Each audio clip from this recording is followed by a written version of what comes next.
Biological psychology is a branch of psychology concerned with the links between biology and behavior. One of the main things this branch of psychology focuses on is the neural information system, which is made up of neurons. Neurons have three main parts: the dendrite, which receives information, the soma, which is the cell body, and the axon, which sends information. These parts are protected by a layer of fatty tissue called the myelin sheath. The three main types of neurons in the system are sensory neurons, motor neurons, and interneurons. Sensory neurons carry information from the body's tissues and sensory organs inward to the brain and spinal cord. Motor neurons carry outgoing information from the brain and spinal cord to the muscles and glands. Interneurons communicate internally within the brain and spinal cord. These intervene between the sensory inputs and motor outputs. In order to transmit a message, these neurons fire an impulse, called the action potential, which is a brief electrical charge that travels down its axon. When transmitting its message, the information passes through a point called a synapsis. This is where neurons meet. After action potential is reached, neurotransmitters are released and cross the synaptic gap within 1/10,000th of a second and bind to receptor sites in the receiving neuron. Excess neurotransmitters are reabsorbed in a process called reuptake. One of the best understood neurotransmitters is called acetylcholine. This enables muscle action, learning, and memory. There are several types of neurotransmitters that help reduce pain. These are known as endorphins. There are two main parts of the nervous system: the central nervous system and the peripheral nervous system. The central nervous system consists of the brain and the spinal cord. The spinal cord functions as a highway connecting the peripheral nervous system to the brain. The peripheral nervous system is made up of the sensory and motor neurons that connect the central nervous system to the rest of the body. The somatic and autonomic nervous systems are the two main parts of the peripheral nervous system. The somatic nervous system is responsible for the voluntary control of our skeletal muscles, while the autonomic nervous system is in charge of controlling our muscles, glands, and internal organs. The sympathetic and parasympathetic nervous systems are part of the autonomic nervous system. The sympathetic nervous system arouses and expands energy, while the parasympathetic does the opposite. It calms the body and conserves energy. The endocrine system is the body's slow chemical communication system. It is made up of glands that secrete hormones into the bloodstream. Hormones are another form of chemical messengers that are manufactured by the endocrine glands. Adrenal glands, for example, are located above the kidneys and produce adrenaline, which is what causes increases in our heart rate, blood pressure, and blood sugar, giving us energy in times of danger. If, for example, Nico and Niraj were to get into a heated argument over how valid an online source that says broccoli causes mental retardation is, Nico's and Niraj's adrenal glands would produce adrenaline so that they are very energetic during the fight. The pituitary gland is a pea-sized structure in the core of the brain, which controls growth and also influences other endocrine glands in our bodies. We have different neuroimaging techniques which we can use to map out the brain. The EEG is an amplified recording of the waves of electrical activity that sweep across the brain's surface. These waves are measured by electrodes placed on the scalp. Then there is the CT scan, which is a series of X-ray photographs taken from different angles and combined by a computer into a composite representation of the slice through the body. There is also the PET scan, which depicts brain activity by showing each brain's area and its consumption of its chemical fuel, the sugar glucose. Lastly, there is the MRI and the fMRI. The MRI is a brain scan which uses magnetic fields and radio waves to produce computer-generated images of soft tissue. The MRI shows the brain's anatomy. The fMRI is a technique for revealing blood flow and therefore brain activity by comparing successive MRI scans. The fMRI scans show brain function. The human brain consists of several regions, the innermost of which consist of the brainstem, medulla, reticular formation, thalamus, and cerebellum. The brainstem is the brain's oldest and innermost structure. It begins where the spinal cord swells entering the skull and is responsible for automatic survival functions.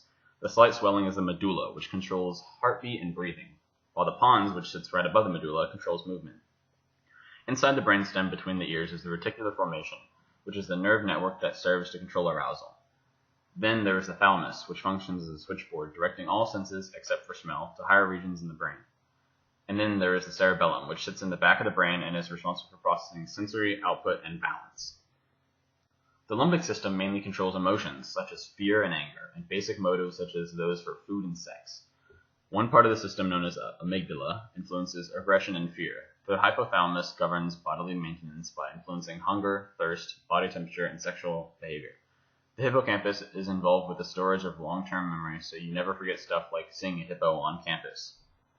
The cerebral cortex is a thin surface layer of the interconnected neural cells. It is the body's ultimate control and information processing center.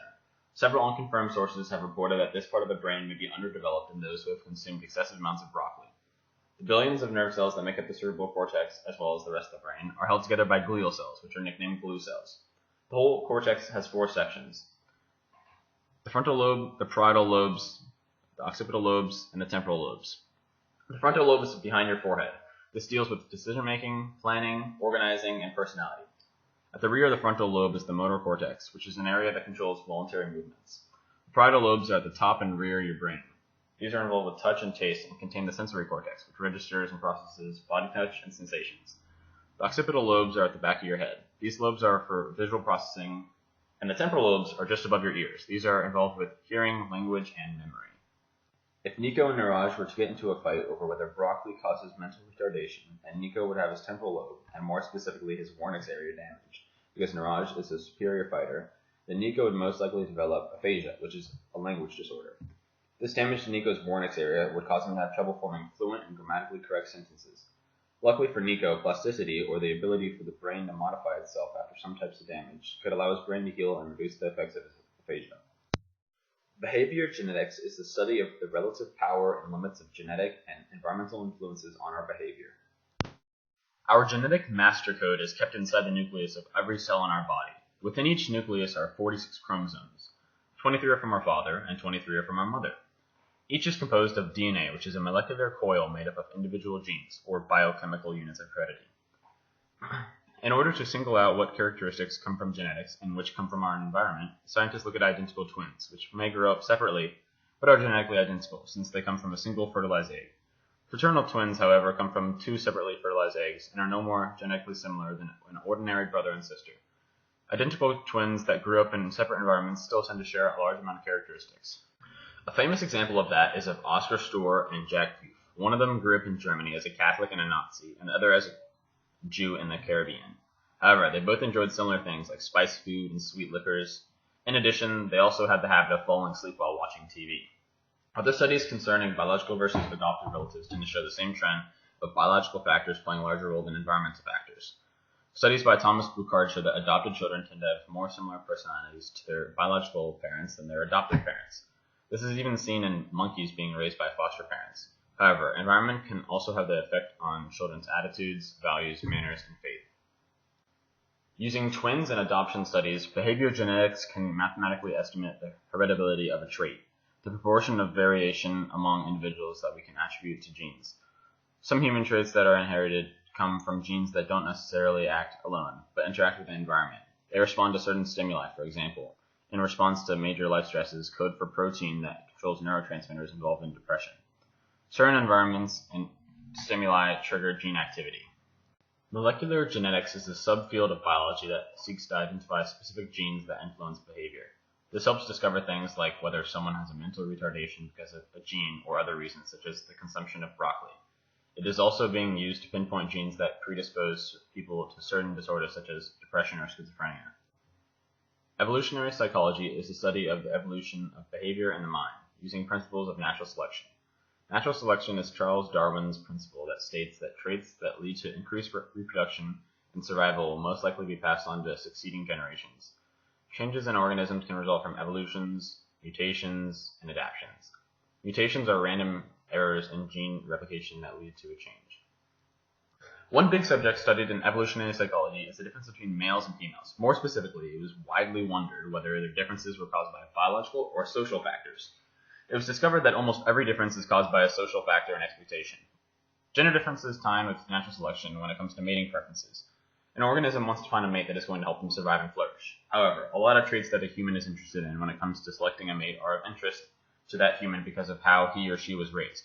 For example, while a little boy named Nico was growing up, he learned from various 100% legitimate and totally trustworthy websites that broccoli causes mental retardation. Because of this, he is unable to consider a female as a mate if she's consumed broccoli.